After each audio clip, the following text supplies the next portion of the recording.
61. Never, ever, ever, ever say no to money. Ever. 61. I can't believe I have to tell people this, but sometimes I do. Never say no to money. So my business card, we'll insert the video here. People ask me all the time about my business card, and they take it off me and go, is this a joke? I mean, joke, motherfucker, I ain't fucking joking. It's not a joke. I hand this out in multi-million-dollar business deals. This isn't a fucking joke. This is my business card. Tate Enterprises Unlimited. Because there's no limits to what I can do. What, like a limited company? Oh, we were limited. There's certain things. There's nothing I can't fucking do. It's the whole point of the card. Kickboxing world champion. Also a millionaire and all-around nice guy. Now, most people probably know those facts, but I thought I might as well put them on the card anyway. Now, when you flip the card to the back, there's a whole list of activities I can complete for a fee. And this is why people get the idea, the insinuation that I'm joking. The difficult done immediately, the impossible takes a little longer, miracles by appointment. Wars fought. That's right, wars fought. You don't need to be hiring no army. Have you not seen Rambo? It only takes one dude who's pissed off. You can hire me. If you want to go to war, hire me, I'll get it done. Assassinations plotted. Revolutions started. Uprisings quelled. I can start a revolution or I can quell an uprising. Either way you want it done. I can do both. Dragon slaying.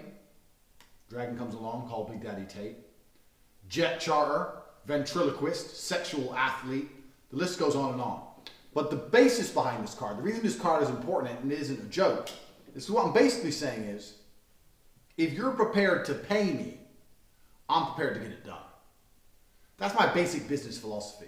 Even if I don't know how to do it, that's not the problem. The problem is how much you're going to pay me. Someone comes along and goes, Andrew, I need you to build an oil rig in the most dangerous, rough seas where oil rigs can't be built. And I make up my price. I send them an invoice for $6.6 billion. If they pay my invoice, I'll find a way to get it done. Maybe I have to hire someone else. Maybe I have to outsource it, whatever. But if you're prepared to pay me, there's no job I will not take if you're prepared to pay the fee. There's a dragon and no one can beat it and it's killing, it's destroying the whole city. Godzilla's here. Wire me the money. I'll get it done. It's my basic business philosophy. So I put some examples here which may seem a little bit extreme to you losers, but they're not extreme because they're proving a point. I dictate my prices. If you pay the invoice, regardless of what needs doing, I'm the man for the job. I'm currently building an army. I'm building an army in my war room. My war room is a dedicated group of like-minded individuals who are out here looking to get paid, looking to raise funds, looking to change their entire worldview. I've said in my other videos how important it is to only sit and talk about money. Well, in the war room, all we do is sit and talk about money and a few other things, but mainly money, besides the explicit pictures.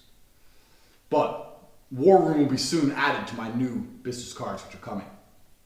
I'm going to have some new ones made, and they're going to be embossed with real gold, worth about $6 or $7 each card.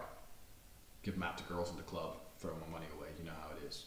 But the war room's the real deal. So if you're thinking you want a card as awesome as mine, don't worry about that. The first thing to do is get in the war room, get some soldiers, meet some like-minded individuals, and then you can worry about trying to be a G, like Big Daddy T. So you'll see the lesson in my business card is very, very simple.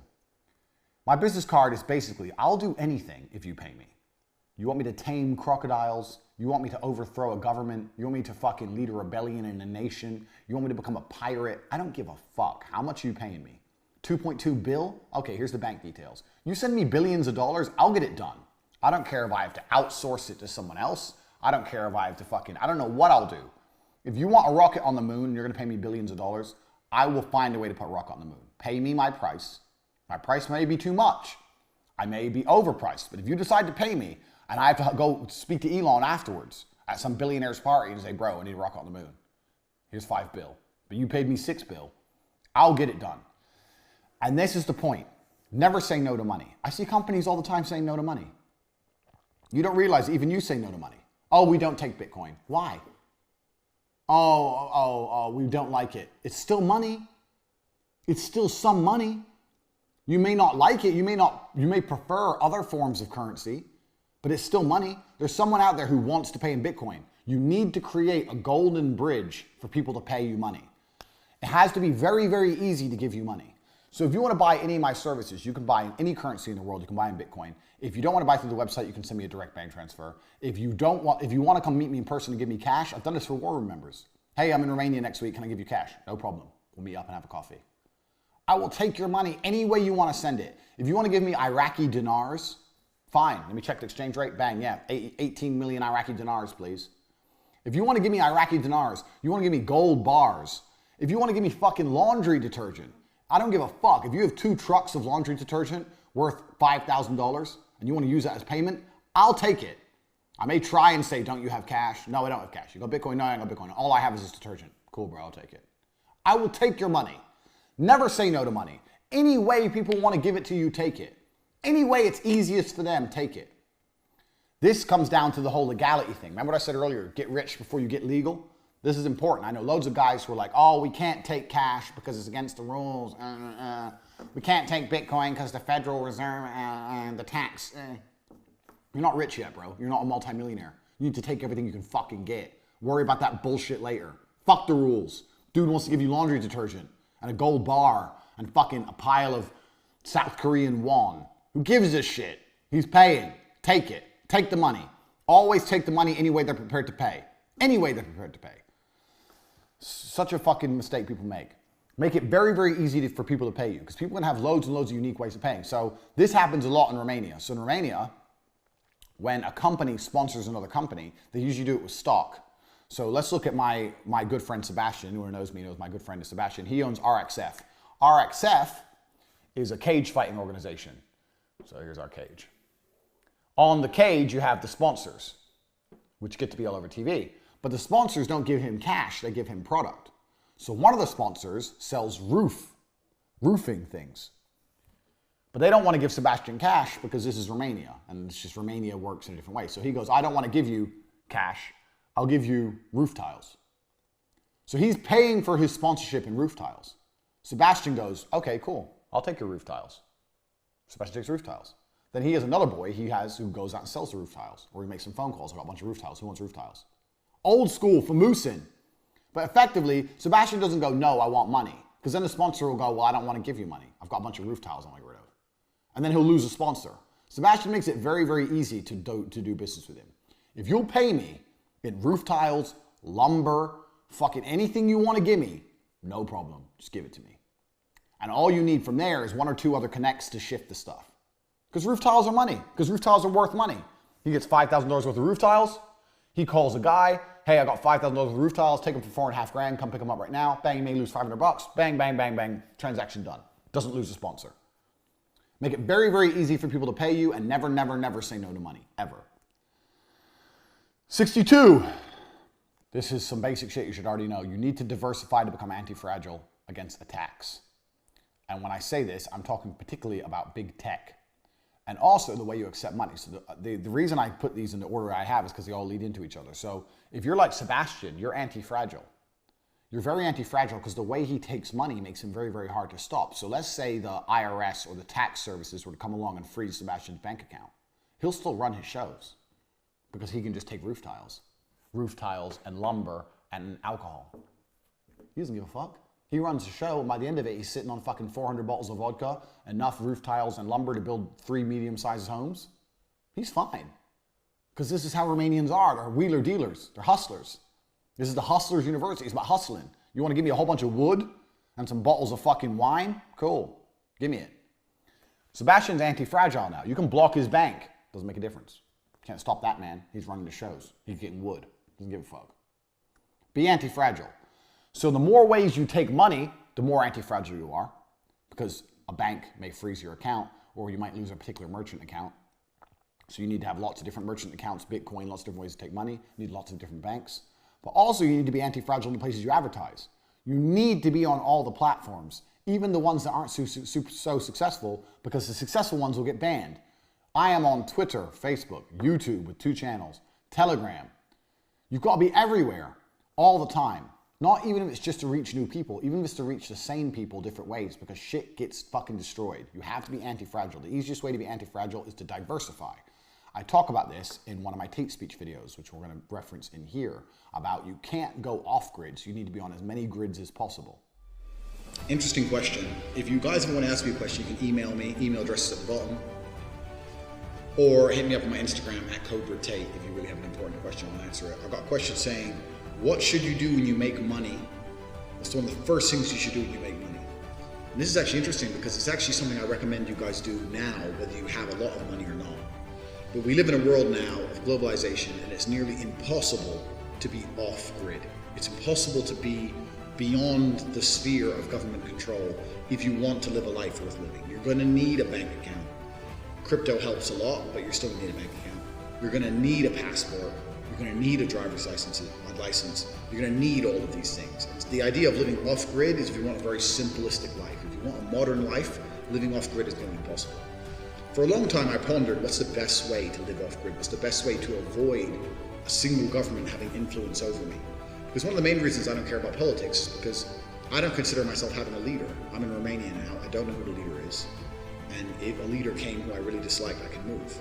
I live in countries where I don't know who the leader is, and the world doesn't know, and nobody gives a shit. So I like that. I like feeling like a citizen of the world as opposed to stuck in one place. One of the first things I recommend you do, and this is what I did when I realized that going off grid is impossible, is actually put yourself on as many grids as possible. I've said to some of my friends who have like $5 grand in the bank, well, I've got $5 grand in the bank, I want to spend it on a holiday. I say, no, if you're going to spend $5 grand on a holiday, fuck that, you're going to come out with nothing. You just spend that $5 grand going to another country, going into the local DVLA or the Department of Driving or whatever it is, and find out what it takes to get a driver's license. I say this to people and people call me crazy, but I think it's far more crazy that people don't do this. We live in a world now where if you're American, you can fly to England, or if you're England, you can fly to America. You can go into the office that issue driver's licenses. You can say, what do I need to get a driver's license? I've just moved to the country. They can say you need proof of residence, you need a bank account, you need X, Y, Z. And you can spend a couple weeks going through the fucking process, getting what you need, doing a driving test, and passing a driving test, and having a license in a foreign country. When I say people do this, they go, why? What do you mean why? If you have one driver's license, then that country can take your license at a whim and restrict you from moving and making money for going 10 miles an hour over the speed limit. People call me crazy when I say I have 7 driver's licenses. I have 7 licenses from 7 countries. And each year, I take 2 weeks out of my year to go to a country, park up. If I have to get a rental agreement, I get a rental agreement. If I need to get a bank account, I get a bank account. Anything it takes to go through the motions. Sometimes I haven't even got to do a test. Sometimes if I prove I have another license, they just give me a license. Anything it takes to have a license so that when I am stopped by the police for speeding, which is all the fucking times, I have a Lamborghini, an Aston Martin, a Bentley, I drive how I fucking want. I'm not going to live like a little cock. It's 50 miles an hour. If I do 55 miles an hour, they're going to take it away from me. This is how people live, under government control, suppressed and afraid. I'm going to lose my license. If you stop me in America, I'll pull out a Polish license. What are you going to do? Call Poland? What's the fucking officer going to do? You were speeding. Yeah, sorry. I have to give you a ticket. No problem. We should take your license. We have to deal with Poland about that. I don't even know how the process works if you try to take a Polish license. I don't think the American cops even have a jurisdiction over a Polish license. I always say I don't think, but I do know that they don't. An American cop cannot take the license of another nation. They can't do anything. Every country I'm in, I just pull out different licenses. I get stopped for speeding 5 times a week. No one does shit because I have so many driver's licenses, and you guys should do the same thing. And the point of this story is the first thing you do when you get money is you need to prevent a single government having access or control over your entire life. Same thing with passports, man. If I fuck up big time and England wants me in jail, I can fly on a Nigerian passport, or an American, or an English, or a Polish, or an Estonian. I have so many fucking passports. What, are you gonna block them all? I've got 4 more I haven't even named on YouTube. They can't stop me traveling. There's always a passport I can pull out. There's always a driver's license I can pull out. If you ban one, I've got another one. I've got bank accounts in 19 countries. My shit is diversified. So am I off grid? No, I'm on so many fucking grids. You can't lock the grid on me because there's too fucking many of them. People are asking me what's the first thing I should do when I get money. I'll tell you the first thing you should do right now, if you have a little bit of money in the bank, is look it up, because you'll be surprised. Even a license, like a Thai license. Thai is the best. You pull out a Thai driver's license, it's not even in English. It's in those squiggly letters. And they're like, is this real? I'm like, yeah, it's real. You can't drive here on this? Yeah, you can. Google it. If I have an international driver's permit, which I have, which costs 150 bucks, and a Thai license, I can drive in Europe. And they sit there and they look at the Thai license and think, what am I gonna do, call Bangkok? Oh, fuck it. and they let you go. So people say, what's the first thing you should do when you get money? The first thing you should do when you get money is at least obtain 2 passports, at least obtain as a minimum 2 driver's licenses, and at least as a minimum have bank accounts in 2 different countries. Otherwise, wrong. Otherwise, you're living like a little cuck at the whim of one government. Let me tell you something. Governments are assholes and governments also change. I find it absurd that you motherfuckers right now, all of you watching this right now, are driving to and from work. You needed a car for your livelihood. You need a car to pay your mortgage. And you're living in a world where if you go 10 miles per hour with the speed limit, they're going to take that away from you. And you've done absolutely nothing to negate that. People call me crazy for having 8 licenses. I think having 1 license is fucking crazy. Get it done. And the basic lesson behind this is very simple. You need to be able to take money so many different ways into so many different banks. Here, remember what I said earlier? This is your business. You're taking money so many different ways into so many different places. You're advertising yourself in so many different places that you're near impossible to stop. This is how you need to think about anti-fragility. And this is another reason why the whole idea of being super legal with your company. Oh, I've got my limited company. It's all set up. Here's my limited company, and here we are, blah, blah, and we file our taxes. They can come along and close you down like that. You should have 8 limited companies and 8 different bank accounts and 9 different payment processors. You're a hustler. Hustlers can take money. Even if it's just one company, even if you're still fulfilling it from the same warehouse, even if you're doing one thing, find a way so that you're very, very difficult to pin down. Like, who is this guy? We froze 2 of his banks. He's still driving a Lambo. How? This is a lesson from my personal life. I'm telling you. Anti-fragility comes from diversification. So, you can get one bullshit member of staff and make their job. Okay, we already have one payment processor. Stripe said yes to us, let's say. I want to be on every other payment processor. Sign us up for them all. Get them all approved. Put them all on websites, exact clones of our current website, on domains that we don't make active yet. Be ready to roll.